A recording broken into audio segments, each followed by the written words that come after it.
semuanya, selamat sore. Perkenalkan aku Rizky Aprilia Astuti. Aku perwakilan dari kelompok 2 untuk podcast sore ini bertemakan tentang komunikasi, diplomasi, dan negosiasi, di mana kita akan membicarakan tentang tema yang aku bawa berjudul Behind the Deal, seni negosiasi lintas negara atau budaya. Di mana sore hari ini aku tidak sendiri, aku akan berbincang santai dengan Ibu Nevita Koirunisa yang saat ini bekerja di PT Cikos Indonesia. Buat teman-teman di sana yang suka banget dengan perawatan kecantikan tentang hair care, disinilah kita akan membahas dan akan dijelaskan langsung oleh expertnya. Apa kabar Ibu? Aku manggilnya siapa ini? Boleh, siapa aja boleh. Siapa Nevita, aja boleh, Nevita. Oke, Ya. Ibu Nevita. Boleh dijelaskan lebih detail. Jadi Ibu ini siapa, dari mana? Udah pasti dari rumah dong. Maksudnya Ibu bekerja di mana dan apa itu PT Cikos Indonesia? Oke, jadi sedikit perkenalan dari saya Nevita Hairunisa. Saat ini bekerja di PT Cikos Indonesia sebagai Quality Assurance Assistant Manager dan sebagai penanggung jawab teknis untuk pabriknya juga. Jadi emang kebetulan kita itu awalnya pabrik lokal, terus manufakturnya ada di Indonesia, kemudian perlahan-lahan mencoba untuk ada beberapa hal yang kita tidak bisa lakukan di sini, makanya kita melakukan maklon, ya, maklon ke luar negeri. Oh, gitu. Disitulah makanya ada komunikasi beberapa negara gitu. Yang bekerja sama lah ya, Betul. dengan PT Cikos Indonesia, karena kalau dari yang aku sendiri research, emang sepertinya PT Cikos Indonesia ini banyak expand atau maklon seperti yang tadi disebutkan oleh Ibu Nevita. Itu betul atau? Iya. Betul ya? Iya. Oke, nanti di sini kita akan membahas bagaimana komunikasi antara Indonesia dan atau mungkin dengan beberapa negara lain yang mungkin nanti bisa dijelaskan lagi. Itu kayaknya akan lebih menarik tuh. Oke. So, PT Cikos Indonesia itu bergerak di manufacture hair care, di mana yang kita tahu adalah bahwa Indonesia itu kan punya regulasi tersendiri ya dengan obat-obatan, pangan, atau skincare itu tuh perlu ya yang standarisasi gitu. Nah, menurut Ibu Nevita, biasanya tuh untuk negosiasi atau diplomasi atau mungkin cara komunikasinya agar registrasi barang ekspor impor itu bertemu di tengah tuh biasanya gimana tuh? Oke. Jadi mungkin kalau untuk kita kan ada Eropa, ada yang di Asia juga gitu kan. Untuk di Eropa sendiri mungkin komunikasinya lebih enak ya, karena mereka udah fasih bahasa Inggris. Terus secara Indonesia ini tuh regulasinya memang mengacunya ke Eropa kebetulan. Oh gitu? Jadi BPOM itu banyak banget aturan-aturan, terutama untuk bahan kosmetik itu acuannya ada di Eropa. Itu namanya di costing. Jadi kita kalau Eropa kita nggak perlu khawatir. Tapi ketika itu pindah ke Asia, tapi kalau ASEAN juga sama tuh, dia harmonisasi ASEAN. Jadi itu juga aturannya hampir plek 100% sama. Sama dengan negara ASEAN. Oh, tapi ketika kalau udah Asia lain selain ASEAN, kayak salah satunya, ya itu kita harus adaptasi aturan, kayak harus jadi sharing dulu nih aturan di negara kita kayak gini loh, di negara mereka seperti ini loh. Terus nanti kadang cuma beda bahasa sih. Jadi gitu? Ya, jadi udah sebenarnya intinya sama, tapi mereka membahasakannya beda. Jadi harus saling kulik-kulik dulu nih, kayak di negara kalian emang gimana, kalau di sini kayak gini gitu sih. Misalnya kayak mungkin kayak apa sih bahasa ingredients kali ya? Iya. Ya kalau di Indonesia apa, di sana tuh apa? Kalau secara ingredients mungkin masih sama bahasanya, cuma kayak prosentasenya misalkan di sampai 2%. Ternyata di Indo cuma 1% tuh udah nggak boleh gitu. Gitu. Iya. Berarti di situ tuh memang tadi udah sharing knowledge produk dulu, ya. Betul. Dari awal berarti kan di situ kan ketemu nih ada komunikasi dua arah. Berarti itu penting banget penting betul. banget untuk supaya produk import ini masuk ke kita Iya. dan registrasinya bisa berjalan Berjalan lancar. lancar, Oh, gitu. Oke, gitu. Berarti kalau terus berarti kan di situ kan ada hal-hal yang krusial tuh. Misalnya nggak masuk nih kayak seperti tadi yang Mbak Iya. Ica bilang di 2%, di Indonesia 1% kandungan apalah misalnya kayak AHA, BHA gitu-gitu Iya, kan. iya. Itu gimana tuh buat supaya tetap masuk kayak gitu? Kemarin akhirnya ada tuh kejadian satu kayak gitu, ada dari 7 formula, 2 formula nggak oke. Kita bilang sama mereka, ini regulasi di Indo sekian persen. Oh iya, ternyata pas dia confirm juga ke tim teknisnya mereka, iya mereka bilang ASEAN itu ada batasan yang beda, makanya dia reformulasi akhirnya untuk menurunkan si persentase tersebut. Iya. Oh, bukan rebranding ya, berarti Mereka ngeformulasi ulang jadinya. formulasinya berarti dibikinnya di Indonesia gitu ya? Nggak, Atau bikin tetap di sana. Jadi Oke. mereka formulasi diturunin. Kebetulan kemarin pigmennya dikurang-kurangin karena kan itu buat coloring kan. Oh, berarti tektokannya cukup cepat ya? Iya. Karena itu juga mempercepat penjualan. Iya, betul. Berarti kan Karena komunikasi ada target launching juga. betul. Jadi harus makin cepat kan ambil Makanya keputusannya. oke. Gitu. Menarik ya karena soalnya produk-produk treatment kecantikan entah dari rambut atau kulit itu tuh lagi sekarang tuh kan Iya, happening lagi hype banget banget. gitu loh. Semua perempuan bahkan laki-laki Laki-laki pun pakai loh. pakai loh. Sabun itu kosmetik loh. Iya, sabun itu kosmetik dan itu kan terjadi beberapa tahun terakhir ya. Iya. Kalau dulu kan ya udahlah nggak Iya. terlalu penting, sekarang jadi penting banget. Oke, berarti kan dalam itu kan bisa dibilang bisnis internasional ya kan? Iya. Jadi dari seperti yang Ibu Nevita tadi jelaskan kan ada yang standarisasi dengan Eropa, standarisasi dengan atau ASEAN ya, atau negara-negara di Asia yang lainnya. Biasanya dengan pihak mana tuh yang sering, yang maksudnya yang baik banget membangun relasi dari pihak Indonesia nih, PT Cikos Indonesia, agar proses registrasinya tuh berjalan lancar. Kayak gitu. Jadi dari negara mana yang maksudnya ayo kita kerjasamanya tuh biar gampang, jadi komunikasinya tuh enak gitu. Alhamdulillah sih sejauh ini semuanya komunikasinya enak ya. Cuma mungkin kadang ada, misalkan kayak halal itu kan nggak terlalu familiar ya, mau di Eropa, iya. atau negara, mungkin kalau negara Asia juga, ASEAN juga paling yang familiar Malaysia, Singapura gitu. Jadi mungkin yang agak sulit justru emang si halal ini gitu. Ada yang terima, ada yang kayak emang yakin gitu. Gitu sih kayak Iya. yakin gitu karena namanya regulasi kan harus dipatuhi pada akhirnya gitu kan.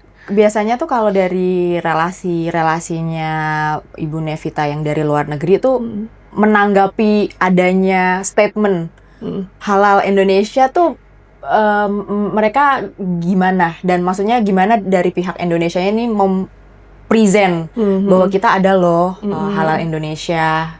Itu mereka biasanya gimana tuh mensikapinya, atau gimana strategi komunikasinya dari pihak Indonesia agar halal Indonesia ini diterima sama relasinya Cikos Indonesia. Justru ada perusahaan yang dengan senang hati dia kayak udah kalau di Indonesia kan halal tuh ke BPJPH. Mereka dengan senang hati kayak ya gue akan kerjain sendiri gitu. Jadi karena kebetulan si Indonesia ini lembaga halalnya diakui sama beberapa negara lain gitu di luar. Si BPJPH ini diakui oleh beberapa negara di luar. Jadi kenapa mereka jalan langsung? Karena mereka juga ekspor ke negara-negara yang Islam lainnya. Jadi mereka kayak dengan senang hati, kebetulan pasarnya mereka juga banyak, cocok sama-sama ke negara Islam lainnya. Jadi mereka nggak apa-apa, kita daftar langsung ke BPJPH. Paling kita cuma coba bantu mantau.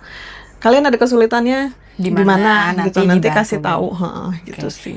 Berarti kayak itu semua tuh dari yang sudah diceritakan Ibu Nevita, dengan komunikasinya mereka tuh biasanya komunikasinya gimana sih, by phone kah atau by email atau Zoom mungkin, atau gimana? Kalau yang tuh dia Zoom pakai WeChat. Email tuh agak susah ya. Jadi kalau ini WeChat bisa, atau WhatsApp dia masih oke. Oh gitu? Iya. Malah yang aku tahu kayaknya mereka nge-ban WhatsApp deh. Pakai VPN. Oh ya ampun. Oh iya. Jadi pakai VPN gitu. Pakai VPN. Jadi secara kan di Indonesia kan maraknya kan pakai WhatsApp ya. Jadi mau tidak mau ya udah kita Iya. mengikuti sana gitu. Iya, oke. Berarti pesannya langsung. Maksudnya kan kalau mungkin email kan mungkin lama Mereka lebih banget. lama gitu, sama-sama di blok kan email itu di sana, cuma mungkin kalau buka email lebih sulit, jadi agak slow res, jadi lebih cepat Karena kan WhatsApp. email kan ini ya pakai Gmail kan, Google. Google kan. Jadi mereka apa sih mereka pas kayaknya punya sendiri deh. Iya, Google-nya kayaknya. mereka kan bikin sendiri Iya. ya. Oh. Hampir semua sosial media dia punya sendiri sih. Oke, berarti kalau dari Indonesia yang ibaratnya aku bisa bilang ngalah buat pakai VPN. Nah, mereka kalau ke WhatsApp ke kita pakai VPN, Pakai VPN. kita pakai WeChat sih Enggak sih, aman sih. Iya. Justru mereka yang nggak aman. Oh iya benar. Kalau Kalau- adalah kendala yang seperti itu tuh. Iya, ada sih pasti kendala kayak gitu. Oke. Nah, berarti kalau dilihat, berarti kan tadi kalau terkait dengan halal Indonesia itu kan adanya komunikasi dua arah di mana yang ada pihak yang oke menerima, nanti kalau tidak cocok kita reformula, ya kan? Kalau tidak ada ya sudah gitu. Berarti dengan tuntutan regulasi Indonesia kayak itu tuh gimana nih Mbak Ica supaya tetap dapat nih, saya tetap mau bawa, atau misalnya dari pihak tetap masuk di Indonesia, biasanya Bu Nevita tuh melakukan pendekatan yang gimana, win-win solution kah atau kompetitif kah gitu? Kemarin tuh kalau untuk yang nyari titik tengahnya, yaitu tadi kita biasanya mereka juga tanya emang regulasinya ada diatur di mana. Kemarin sebelum dia mengiyakan untuk reformulasi, kayak aturannya di mana gitu. Jadi kita juga sering banget sharing aturan sama yang Eropa juga kayak gitu, kayak kita ada aturan kayak gini dan mereka semua setuju regulasi Indonesia untuk di Rubah. lembaga tersebut itu terlalu kadang sangat strict ya. Terlalu strict, oke. Kadang sangat kayak mungkin Eropa kadang ngerasa kayak kalian aja tuh acuannya masih ke kita, kok bisa gitu. Oh iya, Kok bisa iya. sampai Bikin regulasi sendiri. punya kita ditolak gitu. Ada misalkan kayak GMP-nya kurang sesuai gitu kan sama kemauan yang ada di Indonesia. Cuma ya balik lagi, kita sharing lagi aturan, karena perbedaan perbedaan tadi, misalkan kayak di sini manufaktur itu ya harus punya pabrik. Iya. Sedangkan di negara lain manufaktur itu punya brand aja dibilangnya Udah sebagai produsen gitu kan. Jadi yang kayak gitu pendekatannya lumayan mencari titik tengah lah ya, win-win solution lah ya. benar-benar sharing aturan, terus ternyata miss-nya di sini. Ayo kita coba revisi atau perbaiki bagian ini. Jadi bisa sama-sama mereka keluarin, kita juga di sini diterima gitu. Oke, berarti kalau kan prosesnya itu kan persuasif banget lah ya. Berarti menurut Bu Nevita kalau melakukan proses bisnis seperti itu, Ibu Nevita prefer untuk meetingnya tuh in person atau ya udah kontak jarak jauh gitu loh. Oke. Untuk yang kayaknya kalau yang dekat masih bisa ya kita kayak beberapa kali ketemu tuh, kita biasanya ada acara di Hong Kong. Nah itu bisa tuh ketemu yang dari Eropa, yang dari ASEAN, kita bisa ketemu di situ tuh. Tapi kalau misalkan lagi nggak memungkinkan ya kita mau nggak mau ya pakai Zoom, pakai Gmeet gitu sih. Oke, berarti kan kalau di Hong Kong kan kayaknya kan tengah banget ya. Jadi dan sekali ada acara tahunan tuh semua produsen suka kumpul di situ. Kayaknya gitu. aku pernah dengar deh kalau di sering kali dia bukan apa expo ya kalau nggak salah. Iya, expo kan. Kalau di Hong Kong tuh expo yang hampir semua produsen mau dari Eropa, mau dari manapun mereka. Kalau di Indonesia tuh kayak Cosmo Beauty. Iya, betul. Pernah mirip-mirip begitu ya. Kayak gitu. Oke. Memang skalanya lebih besar, luas sih. Kayaknya kalau di Hong Kong kayaknya bener-bener yang seluruh dunia gitu loh. Betul. Oh, di situ jadi ibaratnya kebetulan lagi ada expo itu, sekalian business trip. Iya, betul. Jadi sekali jalan gitu ya kan, meetingnya ada di situ. Berarti kalau seperti yang sudah dijelaskan Ibu Nevita, sepertinya setuju nih apapun bisnis sepertinya enak tuh langsung ngobrol. Iya benar. Ya kan? Karena kadang-kadang tuh maksudnya nggak nyampe ya, mau via chat, mau Zoom tuh kadang ada yang kurang bisa tersampaikan pas ketemu langsung.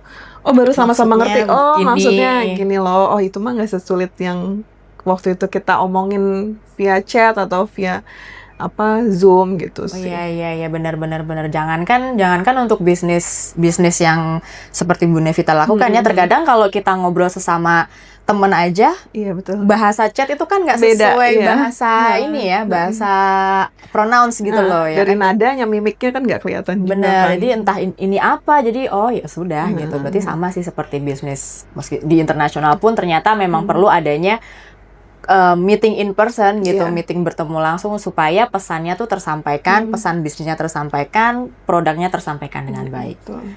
Oke, Bu Nevita, aku mau bertanya nih. Ibu Nevita kan melakukan bisnis trip itu kan ke Eropa, ke Asia, dan negara-negara yang ada di sekitar situ lah. Aku mau tahu dong, ada nggak sih perbedaan budaya?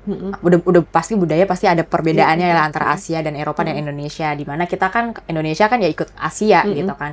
Ada nggak sih perbedaan budaya komunikasi antara negara-negara Asia dengan Indonesia dan negara-negara Eropa dengan Indonesia di saat melakukan business dealing gitu?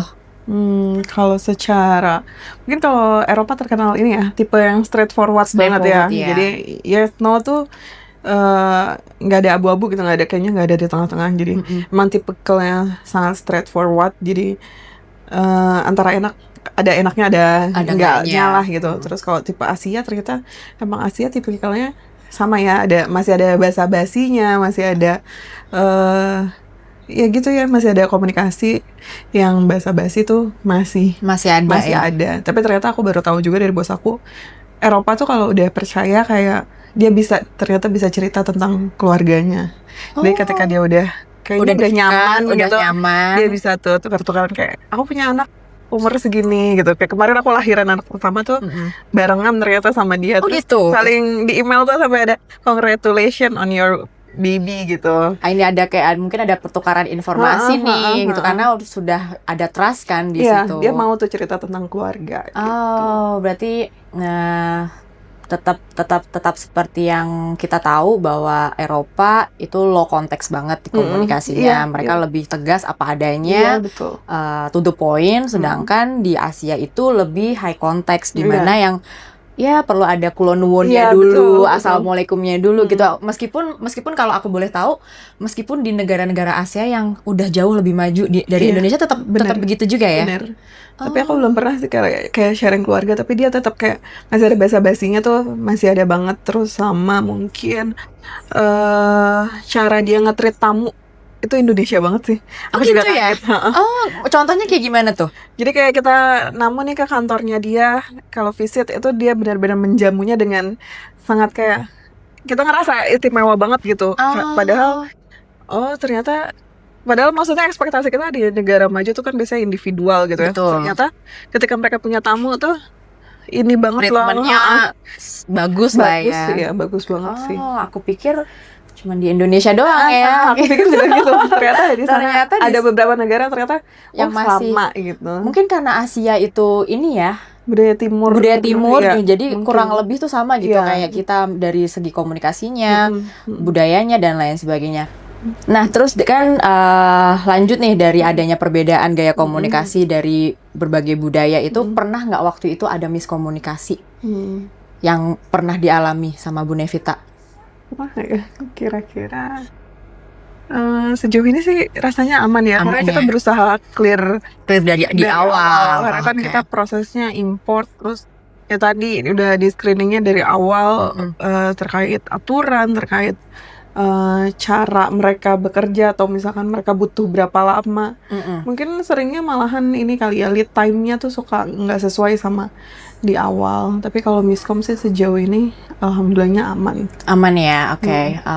Berarti karena sudah tahu tujuan dari awalnya seperti apa, jadi ya sudah mengikuti SOP yang ada kan, maksudnya dari kedua belah pihak kayak gitu. Nah, misalnya waktu Bu Nevita nih dinas ke luar negeri gitu, misalnya ke beberapa negara Asia, apakah gaya komunikasi Ibu Nevita sebagai orang Indonesia yang kita tahu kita kan menganut ketimuran banget ya kan, tetap efektif atau enggak, atau menyesuaikan dengan gaya komunikasinya mereka? Tergantung sikon kali ya. Kalau misalkan pas awal-awal ya mau nggak mau kita bawa ini kita kan. Tapi kalau udah masuk ke proses negosiasi, proses perizinan, mau nggak mau ya kita ya cukup tegas juga gitu. Kalau mereka nggak bisa ikutin ya kita bilang nggak bisa, kamu harus ikutin ini dulu, baru kita bisa pindah ke step selanjutnya. Karena kalau udah ngomongin izin, legalitas gitu-gitu, kita agak lumayan Straight strict, banget ya. lah. Berarti tetap ya menganut first impression made Iya, everything betul, gitu. iya, betul. Jadi awal-awal kita berusaah untuk oke kita baik-baik dulu Baik-baik gitu. dulu. Tapi kalau udah kita masuk ke inti, ya udah kita berpegang sama apa Teguh ya, pendirian.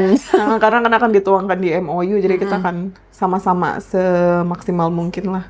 Oke, berarti bisa gimana ya, cukup balance lah ya. Maksudnya kayaknya tuh dialami nggak cuma di bisnis gitu loh, di kehidupan sehari-hari kan tetap first impression itu mau kita ketemu siapa kayaknya harus gitu kan, baik biar gitu citra ya. kita itu baik ya kan. ya. Apalagi kan Ibu Nevita kan membawa PT Cikos Indonesia, di mana yang itu bukan perusahaan yang kecil gitu loh ya kan, di mana sudah bekerja sama dengan berbagai negara dari Eropa maupun di Asia gitu kan.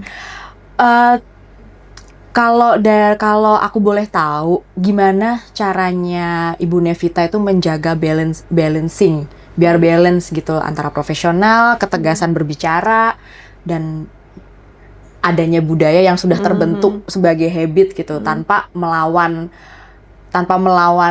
apa ya, calon kliennya Ibu Nevita gitu tentang bisnis gitu. Gimana caranya menjaga? Gimana ya cara menjaganya? Ya tadi mungkin ngebangun komunikasinya dengan enak ya. Karena kan dari segi mungkin waktu kerja, jam kerja aja mungkin udah agak beda nih. Jadi kita terus mereka tuh liburnya biasanya beda juga sama kita. Jadi emang lumayan saling menghargai, mencoba untuk saling menghargai. Jadi mereka juga nyaman. Jadi mereka mau cerita misalkan ada kendala, mereka juga nggak takut. Jadi kan kalau ada kendala harus diselesaikan dengan cepat ya. Jadi kalau mereka ngumpet-ngumpet juga kita repot gitu. Ketika udah komunikasinya udah enak, pasti kita ke depannya enak. Mereka juga terbuka, makin terbuka kita juga kalau ada masalah makin cepat lah untuk menyelesaikannya. Oke, gitu. Terus kan di sini kan aku juga membaca sedikit profilnya tentang Ibu Nevita kan, di mana yang banyak banget nih keterampilan, maksudnya pelatihan yang udah diikutin gitu loh. Itu dari semua kegiatan keterampilan atau pelatihan yang diikutin sama Ibu Nevita, manfaat yang paling mencolok dan akhirnya terbawa sama Ibu Nevita sampai sekarang ini di titik yang sekarang tuh ada nggak? Mungkin ya itu sih komunikasi kali ya, karena kebetulan departemennya tuh hubungannya selain secara internasional, mungkin di lokal kita juga tuh harus ke kementerian, harus ke lembaga-lembaga yang terkait gitu. Nah itu yang bikin kayak oh gini loh ngebangun komunikasi yang baik. Jadi ketika kita di sininya udah baik, berarti kan keluarnya juga akan baik juga gitu. Jadi emang dan kalau untuk basicnya mungkin GMP kan berlaku secara internasional. Itu sih yang paling ngebantu banget ketika ada negosiasi, ada visit, lihat pabrik segala macam, kita memutuskan untuk oke, kayaknya boleh kerja sama tuh.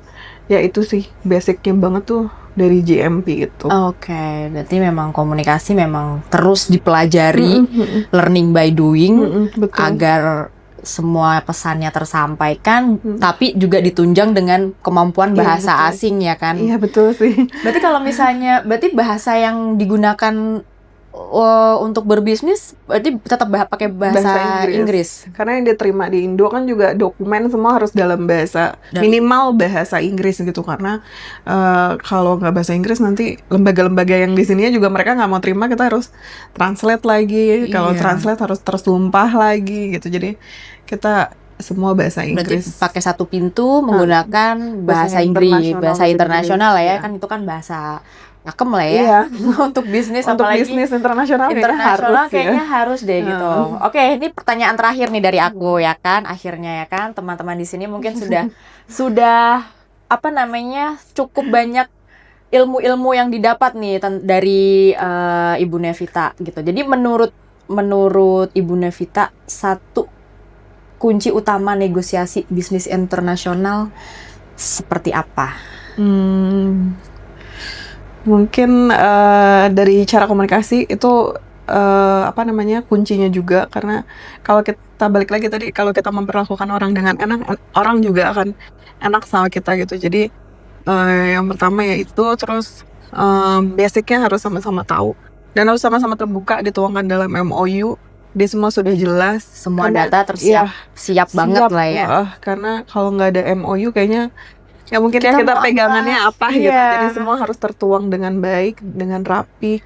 Semua penentuan formula harga semua tertuang di situ. Jadi itulah yang akan jadi pegangan kita Pegangan gitu. kita ya. Oke. Karena kan harapannya nggak kerja sama dalam 1-2 tahun, tapi kan Iya, long term lah ya, ya. long term. Berarti kan kalau misalnya data ini sudah terkumpul dengan baik, lengkap, akurat, tapi kalau kita komunikasinya nggak bagus kan kayaknya nggak akan goal nih, Iya, gitu betul, kan. Dimana kan betul. tadi Bu Nevita kan cukup jelas banget gitu, kita kan ada target yang dikejar gitu kan. Jadi oke, cukup menarik dan mungkin bisa jadi ilmu-ilmu baru buat kita sini di mata kuliah yang kami bahas.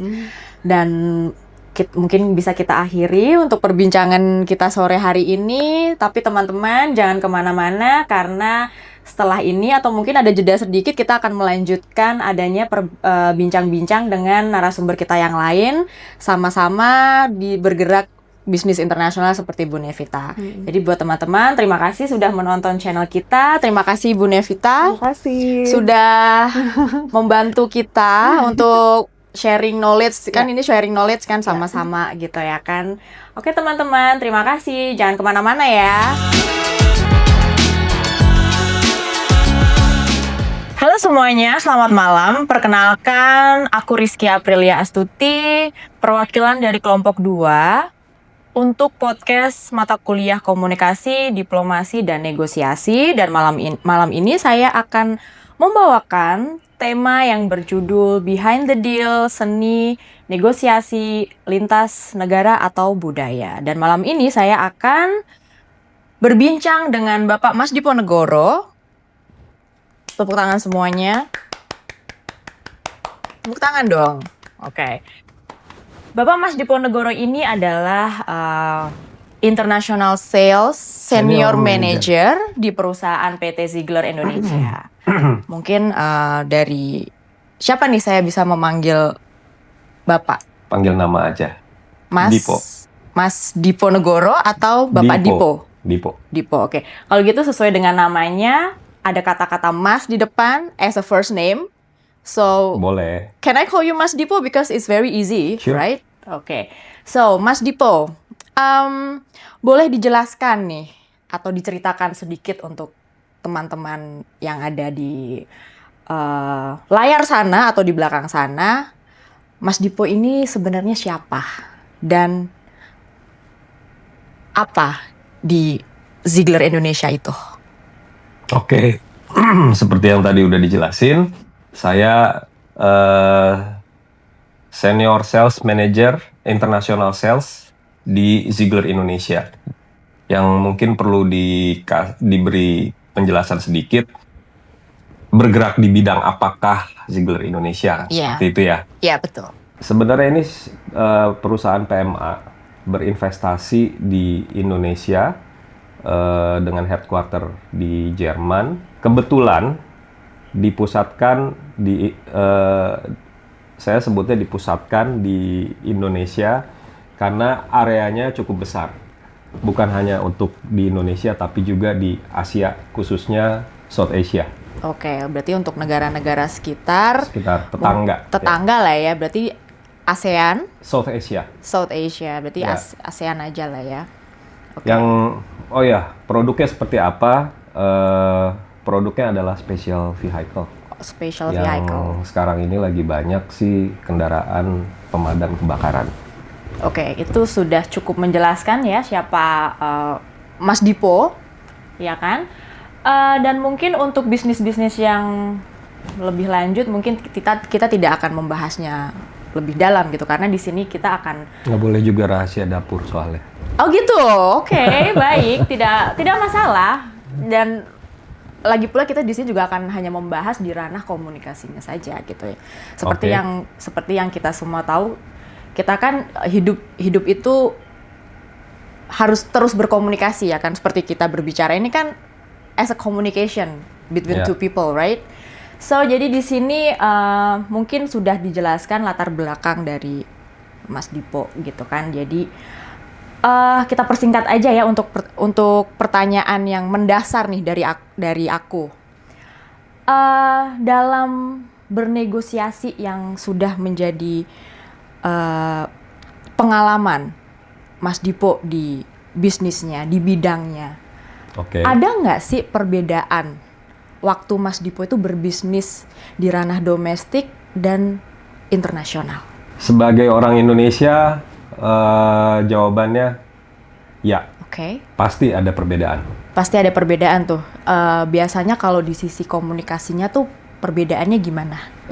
Kan komunikasi itu kan macam-macam ya, maksudnya waktu kita berdiskusi in person begitu atau by chat. By chat tuh kan bisa dengan WhatsApp atau email atau dan lain sebagainya gitu. Ada nggak sih sisi perbedaannya dalam penyampaian pesan bisnis tersebut gitu?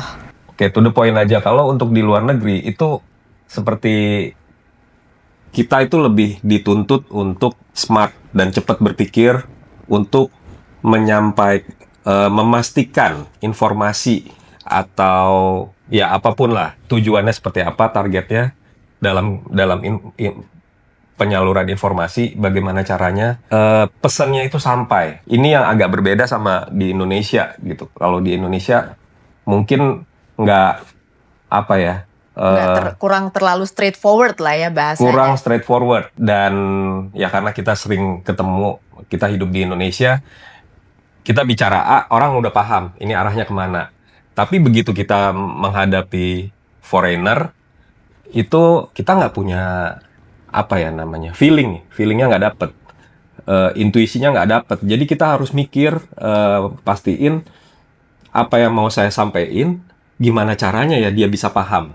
Oh, berarti hanya ibaratnya seperti ya sudah, saya punya ibaratnya nih, kalau saya bisa apa namanya mengisyaratkan gitu. Misalnya saya punya barang A, ya udah. Secara umum ya. Jadi kalau boleh saya simpulkan, kita tuh lebih ke straightforward Oke. untuk menyampaikan sesuatu apa yang kita mau. Perbedaannya tuh cukup ada gitu loh. Mendasar sekali. dengan Cukup Indonesia. mendasar, iya, cukup Ya. mendasar sekali, karena kan kalau di Indonesia karena kita ya adat ketimurannya kan ya memang kita hidup di timur begitu ya kan. Yes, jadi kalau boleh disimpulkan, di Indonesia itu kita spending our time itu untuk ngobrol Oke. sampai ke tujuannya dengan jalan yang agak muter. Oh, oke. Kayak bahasa simpelnya sih, sorry itu saya masih ada bertele-telenya begitu ya. Ya, Oke. agak bertele-tele. Akal. Kalau dengan pihak di luar itu kita spending time untuk lebih banyak dipikir dulu sebelum kita keluarkan maksud dan tujuannya. I see. Cukup menarik ya di perbedaan antara berbisnis di domestik dan internasional. Nah, itu kan sudah menjadi makanan sehari-hari Mas Dipo nih di sekarang ini. Nah, kita agak sedikit flashback nih waktu awal karirnya Mas Dipo. Dulu waktu awal karirnya Mas Dipo tuh ada nggak sih kesalahan-kesalahan dalam menyampaikan materi bisnis tersebut gitu, atau misalnya kesalahpahaman dalam berkomunikasi gitu, ada nggak sih Mas Dipo? Jadi sehingga karena Mas Dipo sudah melakukan kesalahan dalam berkomunikasi, akhirnya itu tuh jadi pengalaman gitu, yang menjadikan Mas Dipo sampai sekarang ini tidak melakukan kesalahan melakukan kesalahan komunikasi itu lagi gitu. Ada nggak sih waktu awal-awal karir dulu? Pasti ada. Paling sering terjadi dulu itu gimana ya, kita tinggal di sini biasa berbahasa Indonesia, kemudian kita harus komunikasi dengan orang luar, bahasa Asing. asing yang dipergunakan kan rata-rata pakai bahasa Inggris. Iya. Budaya beda, dialek beda, daya tangkap kita juga pasti beda. Betul. Kadang-kadang kita ada overactingnya juga gitu. Dia ngomong A, kita jadi harus, itu hal yang normal ya. Jadi terbawa seperti apalagi tenaga pemasaran seperti ini ya. Jadi ada rasa, oh saya paham kok bahasanya. Kemudian kita kasarnya pertanyaannya A, kita jawabannya B. Apalagi waktu baru pertama kali go internasional, itu sering terjadi. Jadi ternyata bahasa anak sekarang nggak nyambung gitu. Ya ujung-ujungnya juga kita bisa merasakan si klien atau customer ini, dia akhirnya sadar, ini orang yang saya ajak ngobrol kayaknya nggak ngerti deh. Gesturnya kelihatan. Ya ujung-ujungnya kita nggak bisa deal. Oh, oke. Itu dari yang paling simple. Belum lagi nanti ada budaya ya. Ada kan masing-masing negara punya kebiasaannya masing-masing. Mungkin dari cara kita bicara atau yang lain dia nggak suka, dia bisa aja Langsung ada bukan action ya, bukan overreact, ada reaction. ada reaksi. Ya. Iya. Itu. Oke, berarti kalau kalau aku tangkep berarti memang dulu di awal karir adalah keterbatasan budaya, keterbatasan bahasa. Iya kan? Jadi di mana mungkin dulu Mas Dipo waktu awal karir bahasa asingnya kurang bagus. Iya. Ya kan? Jadinya pesan jadi tidak tersampaikan dengan baik. Berarti itu pesan yang tidak tersampaikan dengan baik itu biasanya by apa tuh? By text, by email, atau conversation in person gitu? Mostly conversation. Conversation by phone atau Ya. Berarti dulu belum ada Zoom ya?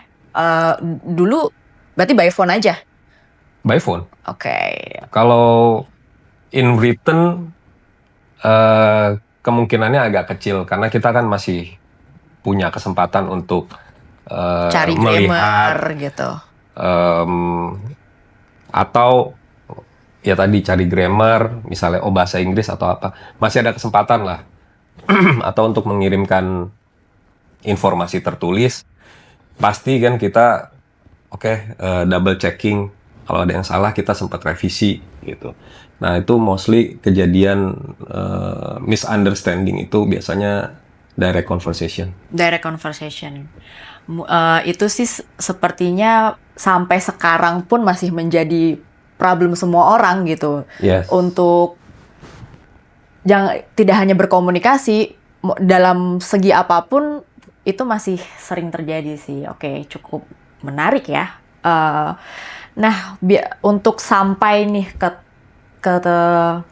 untuk sampai ke situasi dan tarafnya Mas Dipo sekarang ini nih. Biasanya dulu tuh sebelum Mas Dipo menuju ke meja negosiasi dengan klien ya, aku bisa bilang nih klien dari overseas gitu. Biasanya Mas Dipo tuh melakukan pendekatannya kayak gimana tuh supaya bisnis ini tuh deal gitu? Apakah mungkin dengan win-win solution atau tetap adanya kompetitif atau gimana pendekatannya? Agak-agak challenging ya pertanyaannya. Jadi, saya coba bikin ini lebih simple deh, karena memang bisnis ini cukup spesifik dan boleh disimpulkan untuk tiap deal, ya termasuk juga di situ tiap customer ya. Ini tiap dealing deh, saya bilangnya tiap deal. Dealing negosiasi lah ya. Negosiasi. Itu boleh dibilang nggak ada satu template standar yang bisa kita aplikasikan repeat ke customer, ke dealing-dealing yang berikutnya. Sangat dinamis sekali.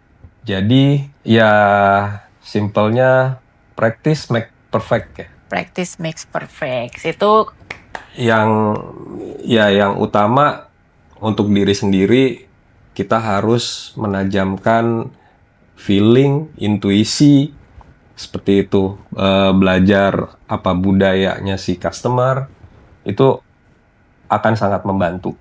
Oke, berarti kalau bahasa anak zaman sekarang sih sesuai situasi ya rock and roll aja gitu loh. Iya, mau nggak mau, Just do it aja. just do it. Dan ya harus dilakukan berulang-ulang ya.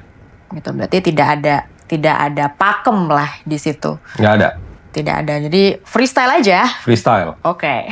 Menarik nih, freestyle banget. Oke. Kalau boleh aku tahu nih, Mas Dipo udah berapa lama sih berkecimpung di dunia bisnis internasional ini? Berapa lama? Nggak lulus-lulus ya.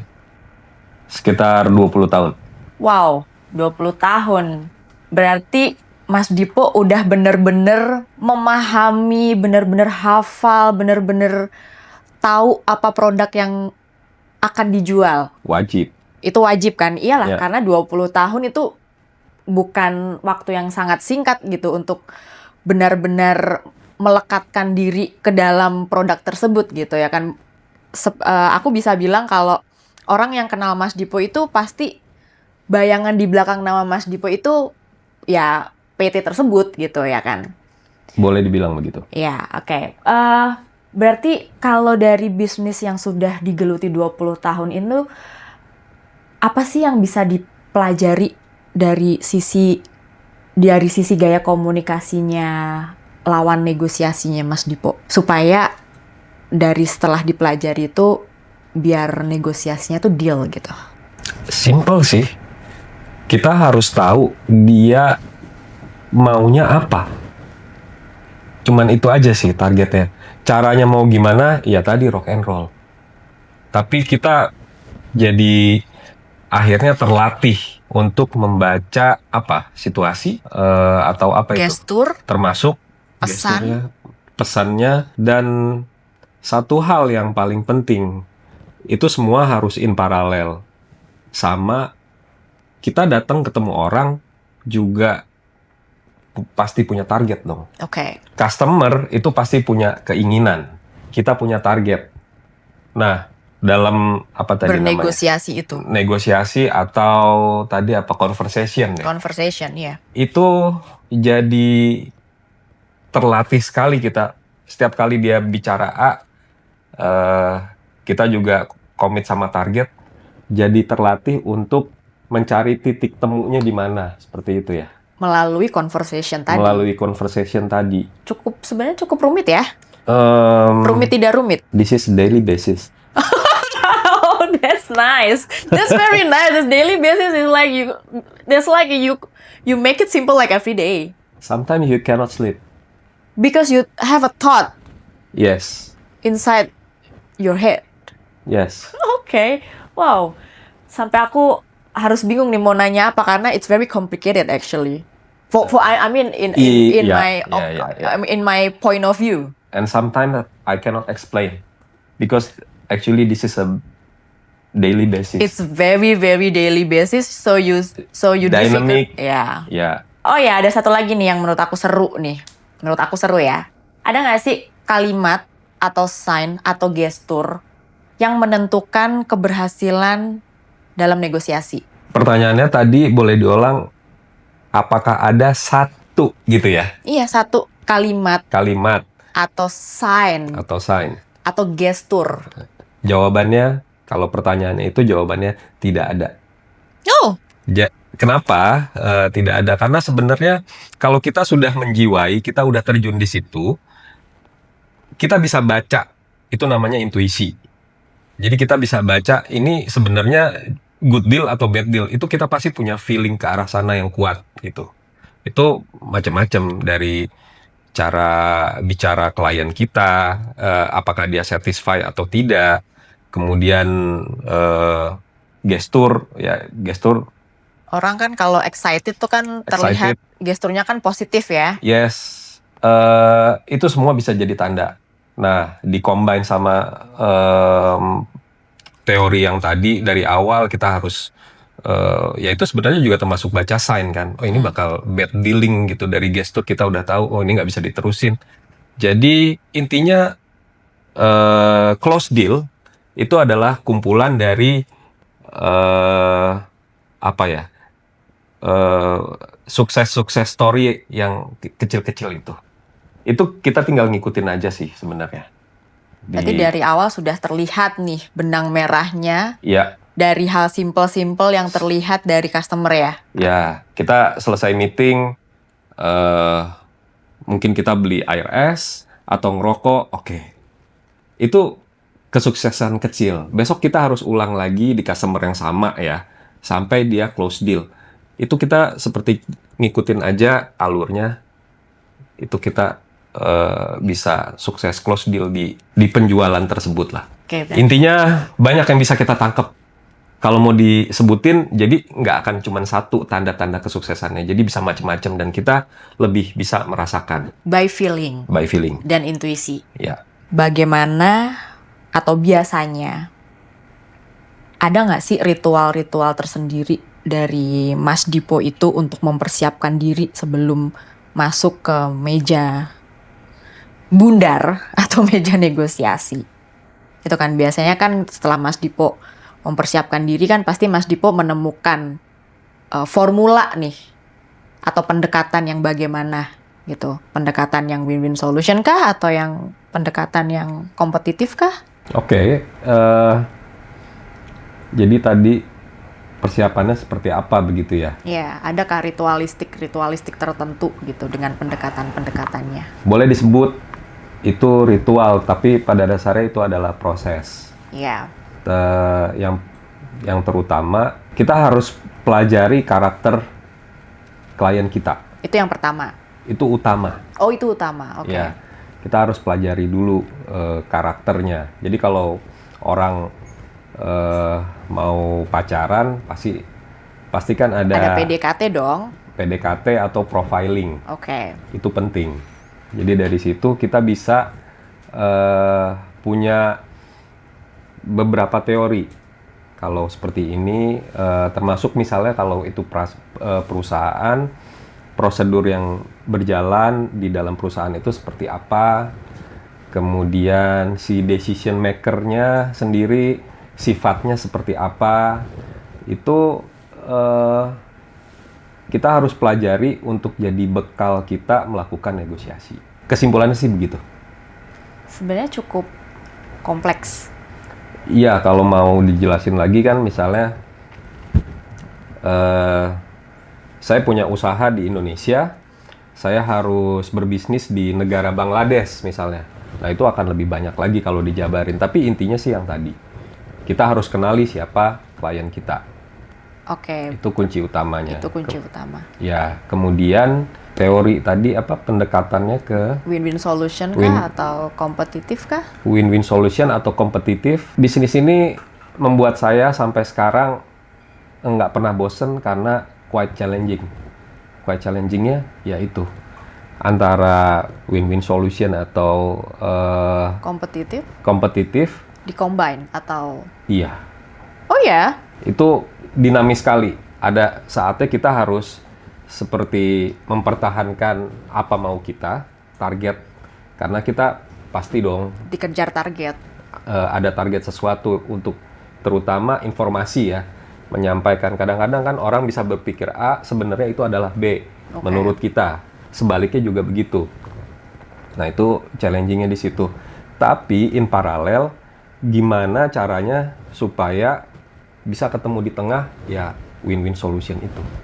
Oh, oke. Itu terutama contohnya kalau di bisnis yang saya geluti, saya ambil contoh pembicaraan teknis produk yang ditawarkan.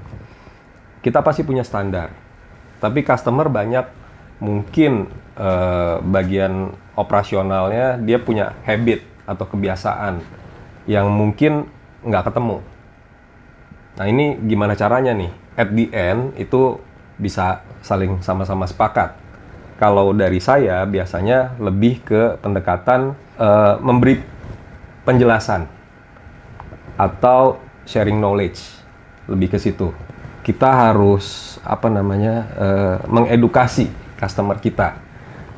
Itu dari beberapa kali praktek itu jurus yang cukup jitu juga gitu. Wow. Dari sisi teknis.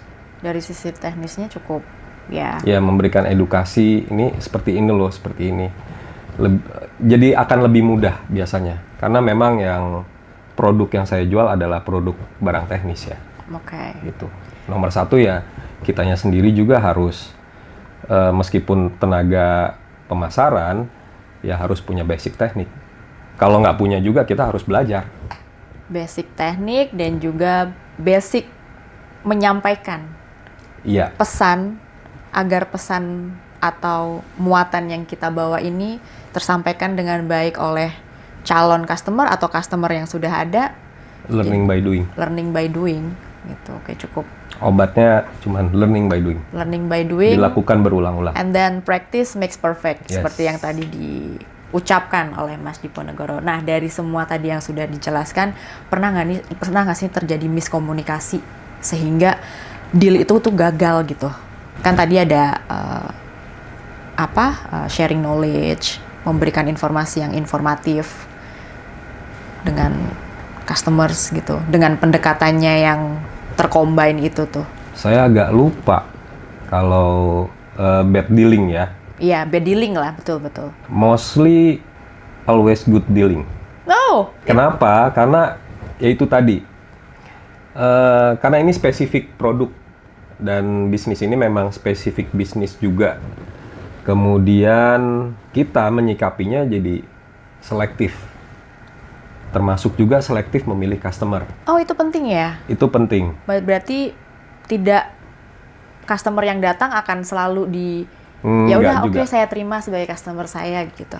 Customer selalu diterima. Tetapi Untuk menjualnya yang selektif. yes, Oh, itu ada koridor-koridor tersendiri. Makanya kita juga harus melakukan profiling.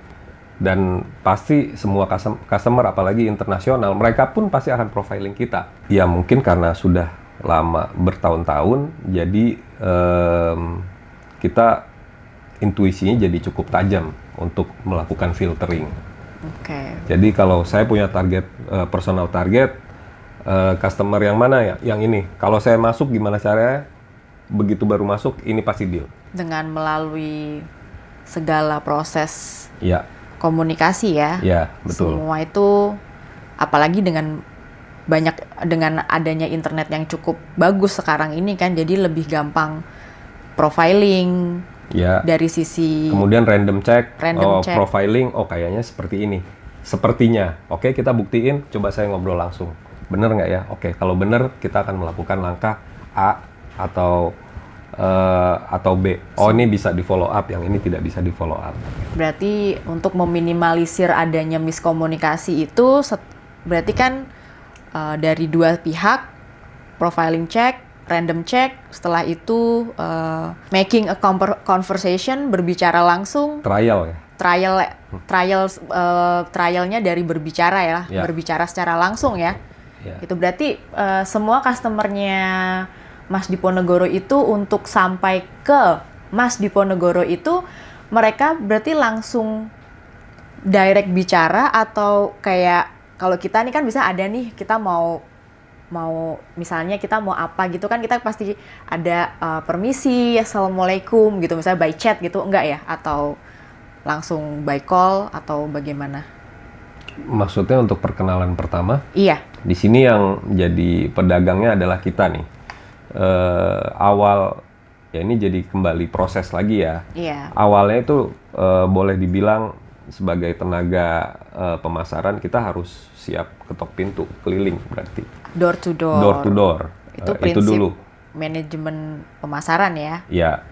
Itu basic pemasaran lah. Iya. Tapi di spesifik bisnis seperti ini, singkat cerita itu gimana caranya kita bisa menjual diri kita sampai mereka paham produk A ini adalah saya. Nah itu gimana caranya? Nah itu butuh waktu sama ya pengalaman. Pengalamannya. Dari semua ceritanya Mas Diponegoro berbisnis, berarti Mas Dipo cukup sepakat ya dalam bernegosiasi atau dealing dengan customer-customernya itu lebih yang direct Ya, gitu kan, karena pesan lebih akan sampai, atau misalnya kan namanya orang kan pasti ingin tahu lebih cepat dan mendapatkan jawaban yang lebih cepat gitu ya kan. Jadi misalnya langsung berbicara langsung, bertemu langsung, gitu kan? Berarti kan langsung pembukaan, langsung penutupan, selesai, deal. Begitu ya, jadi berarti Mas Dipo sepakat lah ya untuk yang seperti itu. Sepakat, dan jangan lupa ada tips. Kita bukan diskusi bersama keluarga atau bersama teman, tapi ini adalah diskusi bisnis. Jadi setiap kali kita diskusi, kesepakatan apapun yang terjadi, setelah kita pulang jangan lupa dibuat in written dan kirim ke customer. Oh, Karena ini bisnis. karena ya bisnis. Semua harus ada eviden. Oh iya, business is business actually. Yes. Oke, that's very interesting. Dengan sekian ceritanya gitu kan, yang kalau boleh bertanya lebih agak sensitif sedikit nih. Pernah nggak sih ada rasa canggung atau dilema dalam, atau misalnya Mas Dipo bertemu dengan calon customer atau partner bisnis yang di luar negeri yang ekspatriat begitu, of course pasti lebih usianya lebih jauh di atas Mas Dipo gitu misalnya. Pernah nggak sih terbentur adanya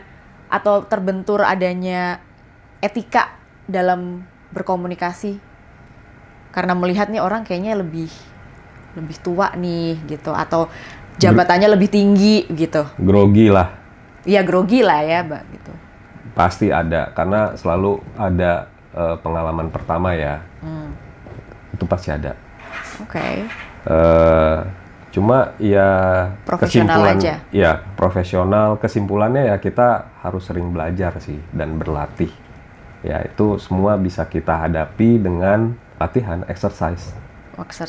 Berarti dengan exercise tiap hari kan terbentuklah strong manner, strong strong language, bahasa gitu kan, jadinya Ya. tidak tertekan atau grogi gitu dalam berbicara dengan orang atau partner yang lebih di atasnya Mas Dipo gitu ya. Ya. Oke. Mungkin ini akan menjadi sesi terakhir kita, tapi masih ada 2 pertanyaan dari aku, ya kan? 2 atau 1 ya? Kayaknya 1 aja deh, karena sudah menurut aku apa yang menjadi curiosity aku tuh sudah terjawab semua gitu. Oke, pesan dari Mas Diponegoro nih untuk generasi muda agar tidak minder atau grogi dan mampu berkomunikasi di forum bisnis global. Oke, saya cukup mengikuti juga sih di beberapa berita atau di sosial media gitu. Sebenarnya sih bukan pesan ya, mungkin penilaian aja. Sekarang makin sering mungkin di tingkat dari SMP mungkin ya kalau nggak salah. Oke. Kita dibiasakan untuk pidato atau presentasi di muka umum. Iya. Which is itu juga waktu saya dulu SMP mungkin belum pernah tuh ketemu, belum dibiasakan. Public speaking seperti itu kan udah lebih banyak ya.